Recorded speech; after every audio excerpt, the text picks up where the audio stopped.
Hello, welcome back to the Retired Farm Boy channel. My name is Jeff. Today's video is, do I ever want to have a job again? So I want to go over this, but before I do, I want to try to show you where I'm sitting. I'm sitting up in the loft of my stock barn. It hadn't been used in several years. We had hay in it the first 2 or 3 years that we owned it, but we haven't put anything up there since. It's just got mainly junk in it now. But I'm sitting up here in this loft because it's one of my, again, favorite place to stay. I say that a lot about some place on my farm, but from up here, I'm going to show you, there's my sheep herd. I got my smallest herd I've had in since the first year that I started. I've got 17 mamas, and they're all in that area, I think, right now. You can hear, I've got a cow and a calf as well. You can hear them bawling maybe. And this is sort of the back side of the farm that's on this side of the road. You can see a waterer out there, that one of the waters I have for my sheep. And then the surroundings, there's a new house being built on a lot that I sold last year. And then there's some houses of my neighbors around me a little bit. Down this direction, not so much any neighbors. There's one down there, but he's quite a ways off. So anyway, I wanted to show you that before my sheep run off. So today's video is like I said, do I want to have a job again in my life? And so when I talk about this, I know that a lot of people go into retirement, and they, if you're like me anyway, those first few months, you really second guess yourself a lot. You think about, maybe I jumped the gun a little bit too early. Maybe I should have hung on. Maybe I should go back and get a part-time job at least, or in my case, maybe a consulting job that I could do for a while. But once I got beyond that first few months, those kind of feelings went away. Now, I've had plenty of opportunities. I've been retired now for over 2 years, and I still get people call me. I still get emails like crazy about people telling me about this great, wonderful job that I would be the perfect fit for. What's funny about that, and I laugh every time I get one of them, LinkedIn was the only social media account I was on from a job perspective when I was working. And when I retired, I changed my status on there from active and what my title was to retired. But I didn't close out the account. I didn't necessarily change any of the information. I just marked that my status was currently retired. So I get these emails and it says, I've looked at your resume and you would be the perfect fit for this job. And I'm thinking, you didn't look very hard because you'd see that I'm retired. So anyway, I get a kick out of it, but I still get plenty of offers like that. I had a friend not long ago, 3 or 4 weeks ago, asked me if I would come work for him, and just help him out part-time. He could really use an assistant to help take some of the load off of him.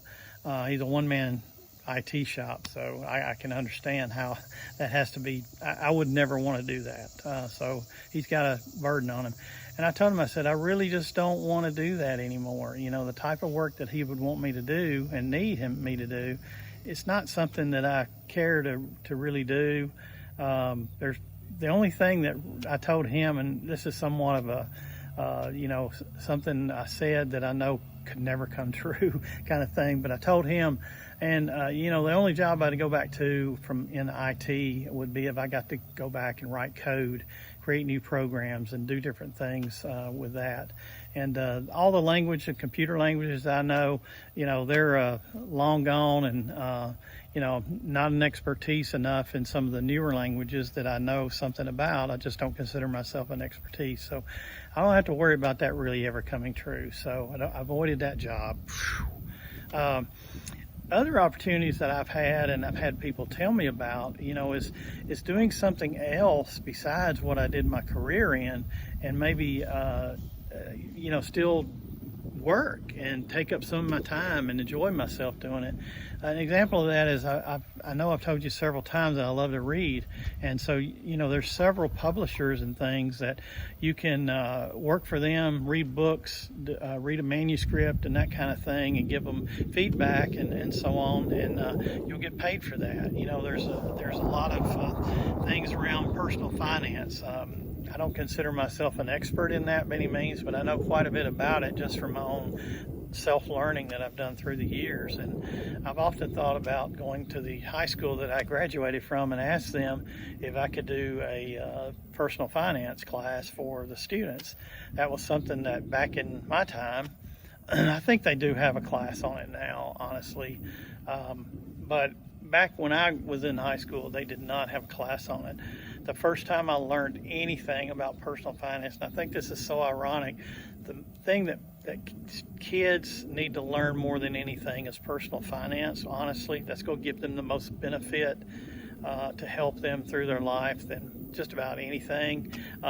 They rarely get much insight into that. I think that's a shame. But I remember one of my first classes in college was taking a personal finance class, and the teacher comes in and he's walking up to the front of the room and he's saying, "How's everybody doing? My name is so-and-so," and I forgot his name now. And he says, "How many of you in here want to be a millionaire?" Well, here you are, 18, 20-year-olds for the most part. So everybody shoots their hand up in the air, and he says, "It is so easy. All you have to do is put $10,000 in the bank tomorrow, never touch it, never add anything else to it, and by the time you're able to retire, you'll be a millionaire." Now, I don't know if that's the exact math would work out that way or not. I don't really remember. But I just remember getting so excited, and that was my eye-opener to personal finance. It was really the first time I ever really thought about, hey, maybe I can become a millionaire. Now, I didn't have $10,000 to put in the bank. I probably didn't have 10 cents to put in the bank at that time. But the point of it is that, it was something that I really grew to love and enjoy through my life.